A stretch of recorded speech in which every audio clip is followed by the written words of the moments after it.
La pauvreté ne vient jamais avec une seule chose. La pauvreté, c'est toute une institution. Là où il y a la pauvreté, il y a la prostitution. Là où il y a la pauvreté, il y a la méchanceté. Là où il y a la pauvreté, il y a le crime. Regardez, la criminalité se trouve souvent dans les quartiers pauvres. Parce que la pauvreté vient avec beaucoup de choses. Que le Saint-Esprit localise ta famille. Je refuse la pauvreté. Croyez-moi, je suis ce serviteur du Dieu Tout-Puissant. Je brise la pauvreté sur ta vie. Vous savez, manquer de l'eau, manquer un toit, manquer la nourriture, c'est pas la volonté de Dieu. Si nous avons même un état qui est défaillant, nous pouvons nous appuyer sur l'Éternel. Nous pouvons nous appuyer sur celui qui rend riche, qui rend prospère à la campagne comme dans la ville. Je chasse la pauvreté. Au nom de Jésus-Christ, je suis en train de prier et de bénir tes finances. Vous savez, il y a eu des moments où les finances étaient difficiles dans la vie d'Abraham, au point où il devait se faire réfugier. Est-ce que vous pouvez vous imaginer, tel que tu es là avec ta femme, tu dis à ta femme, dis que tu es ma soeur. C'est parce que les finances étaient compliquées. Quand les finances sont serrées, on ne peut même pas marcher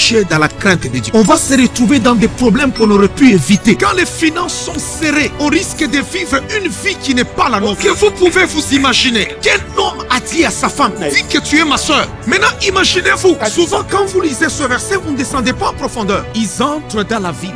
Et automatiquement, on va parler à Pharaon. Pharaon dit amenez-la, Pharaon prend. Maintenant, vous posez la question. Là où Abraham est assis, il pense à quoi? Non, on lui a déjà pris la femme. Ce n'est pas qu'on t'a pris la femme à ton insu. C'est toi-même d'un commun accord. Parce qu'il faut vivre. Et la Bible dit quoi? On a donné à Abraham des biens. On lui donne des richesses, des bœufs, des servants. Pourquoi? Parce que le Pharaon est content. Il dit, mais c'est ton frère? Ah non, ta soeur est trop belle. Tiens, et l'homme prend, il prend, il prend. C'est pourquoi, avant cet épisode, on a toujours dit ceci. Abraham était riche. On n'avait jamais dit Abraham était béni. Parce que la source de ce qu'il avait ne venait pas de Dieu. Quand vous lisez dans la parole du Seigneur, on ne vous dira pas que cet homme était vraiment riche. La Bible dit, il traita Abraham, Pharaon, à cause d'elle, et Abraham reçut des brebis, des bœufs, des ânes, des serviteurs et des servantes, des ânesses et des chameaux. Il a eu toutes ces choses. C'est là que la Bible dit, Abraham avait des grands biens. On l'a renvoyé même chez Pharaon. Mais la Bible ne dit pas qu'il fut béni.